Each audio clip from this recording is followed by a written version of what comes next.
தேனியில் வறுமை நிலையில் உயிரிழந்த முதியவரின் உடலை தனது சொந்த செலவிலேயே தகனம் செய்ய உதவிய இந்து மக்கள் கட்சி நிர்வாகியின் செயல் பாராட்டை பெற்றது. தேனி அருகே பழனிச்செட்டிப்பட்டியில் தனது மகளுடன் வசித்து வந்த பழனிசாமி என்கிற 70 வயது முதியவர் உடல்நலக் குறைவு காரணமாக இன்று உயிரிழந்தார். தனது தந்தை உயிரிழந்த நிலையில் உறவினர்கள் யாரும் வராததால் தனது தந்தை உடலை வைத்துக்கொண்டு அடக்கம் செய்வது பணம் இல்லாமலும் செய்வதறியாமல் முதியவரின் மகள் தவித்து வந்தார்.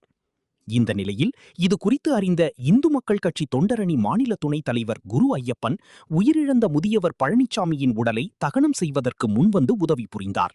முதியவரின் உடலுக்கு உரிய முறையில் சாங்கிதம் செய்து தேனி மின்மயானத்திற்கு எடுத்துச் சென்று தனது சொந்த செலவிலேயே முதியவரின் உடலை தகனம் செய்ய உதவி புரிந்தார். இவரின் செயலுக்கு அப்பகுதி பொதுமக்கள் மற்றும் தேனி மாவட்ட இந்து அமைப்பு தங்களது பாராட்டுகளை தெரிவித்தனர்.